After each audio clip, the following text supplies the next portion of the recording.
돈이 부족해서 잔금을 못 낼 것 같아요. 어떻게 해야 되죠? 청약만 당첨되면 만사 오케이라고 생각하시는 분도 계신 것 같아요. 근데 제 주위에 잔금 시기에 돈 못 내서 신용불량, 파산 신청하시는 분도 많이 봤거든요. 에이, 계약금 날리고 계약 포기하면 되지 하는 분 계신가요? 절대 아니에요. 잔금을 못 내잖아요? 까지 다 뱉어내야지 계약 해지가 가능해요. 이걸 모르고 계셨다가 2억 넘게 빚이 생기시는 분도 봤어요.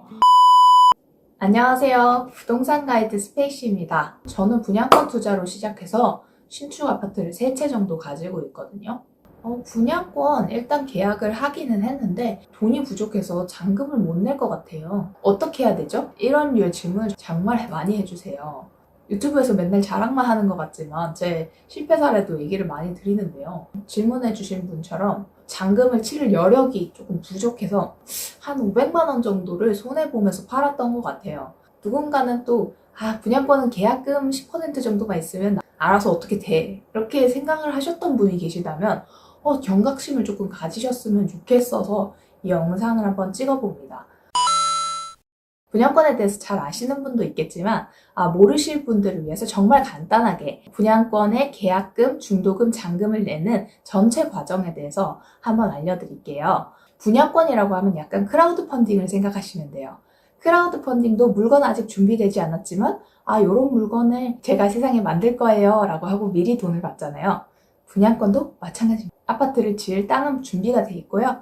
2년 정도 걸려서 이 아파트를 완공시킬 거예요. 아파트가 2년 뒤에 완공되면 들어오실 권리를 먼저 팔게요 라고 하는 게 바로 분양권입니다. 여기까지 이해되셨죠? 그럼 분양권을 샀을 때 돈을 내는 방식에 대해서 알려드릴 거예요. 예를 들어서 한번 얘기를 해볼게요. 제가 3억 6천짜리 분양권을 구매합니다. 이렇게 되면 3억 6천에 10% 3,600만 원을 계약금으로 내게 돼요. 그 다음에 중도금 대출이라는 걸 하게 됩니다. 분양권 가격의 60%를 대출을 해주게 됩니다. 예를 들어서 제가 3억 6천짜리 분양권을 산다면 2억 1,600만 원 정도를 중도금 대출을 하게 되죠.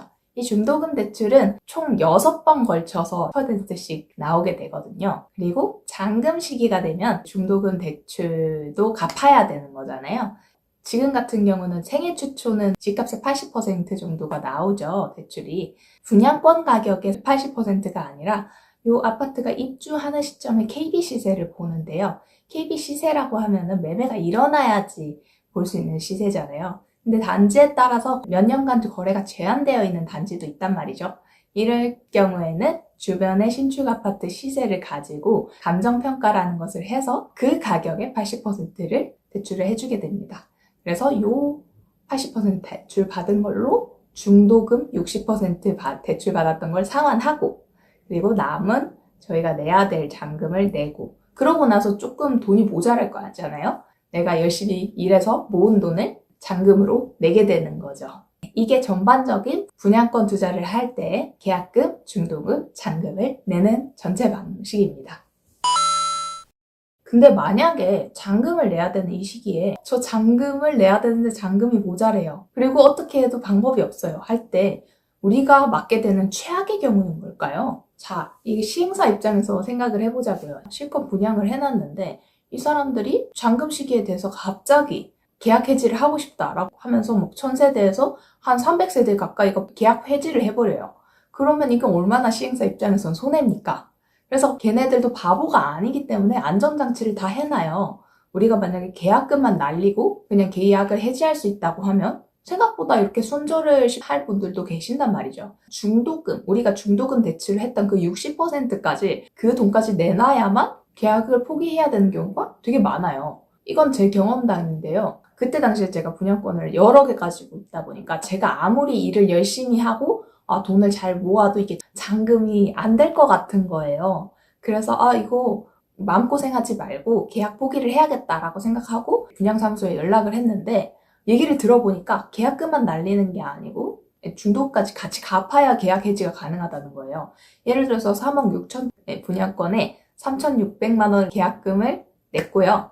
그 다음에 2억 1,600만 원 정도를 중도금 대출을 한 상태라고 하면 계약 포기할래요? 하고 3,600만 원만 딱 포기하면 되는 게 아니고 중도금 2억 1,600만 원까지 갚아야 이 계약 포기가 가능하다는 거예요. 그 말인즉 잔금을 못 낼 경우에 3,600만 원을 날리는 게 아니고 2억 5,200만 원을 날리는 셈인 거예요. 그때 너무 활드짝 놀라서 제가 샀던 분양권 가격보다 손절을 쳐서 500만 원 손해를 보고 그냥 해당 매물을 정리를 했거든요. 근데 안 그랬다면 오히려 더 큰 손해를 볼 수도 있었던 거죠. 저도 잔금 시기만 되면 막 한 1개월 만에 4kg 빠지고 막 마음고생을 했던 적이 있어요. 여러분들은 마음고생을 하시지 않으셨으면 좋겠어서 잔금 시기를 슬기롭게 잘 넘기는 방법에 대해서 얘기를 드릴 거예요. 우리가 잔금을 일단 내는 방식이 두 가지가 있어요. 첫 번째가 내가 실거주하면서 대출을 일으켜가지고 내는 방법이고요. 두 번째는 세입자를 구해서 그 세입자의 전세금을 잔금으로 내는 방식이 있어요. 첫 번째, 실거주하면서 대출을 하는 경우. 제일 궁금하신 부분이 도대체 잔금 대출은 얼마만큼 해주나요? 인 거죠. 값의 80%까지 대출을 하는 걸 열어준 상태잖아요. 잔금 10%는 내 돈으로 냈고 80%는 빌려주니까 나는 10% 정도의 이제 잔금을 준비하면 되지 않냐 이렇게 생각하시면 안 됩니다. 이건 되게 낙관적인 접근이고요. 우리한테는 DSR이라는 것도 존재합니다. DSR이라는 게 뭐냐면요. 내 소득을 보겠다는 거예요. LTV의 경우는 집값의 몇 %를 빌려주겠다 인 건데 DSR이라는 거는 뭐냐면 이 대출을 하는 사람의 소득도 보겠다는 얘기거든요. DSR 40%로 제한이 되어 있는데 DSR 40%라는 1년에 보는 연봉이 있죠. 그 연봉의 40% 이상을 원금과 이자를 갚는데 쓰지 않는 만큼만 빌려주겠다고 하는 건데요. 연봉이 아주 높으시다면 상관없겠지만 보통은 이 DSR 때문에 LTV 80%를 꽉 채워서 받는 게 어려운 경우가 많아요. 이제 분양권 투자를 하실 때는 계약금 10% 있다고 무작정 들어가시는 게 아니라 내가 대출이 얼마까지 가능한지 LTV 그리고 DSR까지 다 따져서 보시고 준비하셔야 돼요. 두 번째 방법은 갭 투자를 하는 방식인데요. 내가 이 아파트에 실거주는 하지 않지만 여기에 들어가서 살 세입자를 먼저 구해서 이 세입자의 전세금을 받아서 잔금을 내는 방식이거든요. 근데 입주장이 전세 빼기가 진짜 어렵거든요. 왜 그러냐면요. 신축 아파트 같은 경우는 입주하는 시기가 다 똑같잖아요. 그러니까 여러분처럼 갭 투자를 하고 싶다라고 생각했던 사람들이 한꺼번에 전세 입자를 찾기 위해서 매물을 막 내놓는 거예요. 전세를 구하는 세입자 입장에서는 어떨까요? 매물이 되게 많이 나와 있네? 빨리 계약할 필요가 없겠는데? 한번 지켜보면서 전세가가 어떻게 움직이는지 보자! 하고 지켜본단 말이죠. 근데 이제 잔금을 내야 되는 사람 입장에서는 계속 잔금을 내야 되는 일정이 다가와요. 그러면은 급해진 이제 투자자들이 자꾸 전세금을 서로 경쟁하면서 내리거든요. 이래서 신축 아파트 입주장은 주변 구축보다도 못한 가격으로 전세가가 망가지는 경우가 많거든요. 그렇기 때문에 입주장의 전세 빼기가 쉽지가 않습니다. 그렇다면 입주장에서 전세를 잘 빼려면 어떻게 해야 될까요? 두 가지 전략이 있는데요. 빨리 빼기와 늦게 빼기. 입주 3개월 전부터 파격적으로 전세가를 낮춰서 빨리 빼버리는 겁니다. 그리고 후자는 뭐냐면 한 6개월에서 길게는 1년까지 기다릴 거 생각하고 제대로 된 전세가를 받겠다. 이런 전략인 거예요. 이거에 장단점이 있는데요. 제 경험상 멘탈이 약하시다. 그리고 연봉이 적은 편이다. 라고 한다면 무조건 빠르게 가격을 타입해서 전세를 빼라고 얘기를 드려요. 첫 번째 이유는 뭐냐면요. 예를 들어서 여기가 3억 6천짜리 분양권이에요. 여기 원래는 3억은 받아야지 맞는 것 같아요. 근데 한 2억 5천에 해야지 빨리 나갈 것 같단 말이죠. 이거 너무 아깝잖아요. 이렇게 생각할 수 있거든요. 근데 손해가 전혀 아니에요. 통상 2개월에서 3개월 정도 전세자를 구할 수 있도록 기간을 주는데 그 기간이 지나잖아요. 연체이자가 나오기 시작해요. 혹은 이런 연체이자가 부담스러워서 담보대출을 받고 기다리는 경우가 있는데 3억 정도를 빌리게 되더라도 130 이렇게 나오거든요.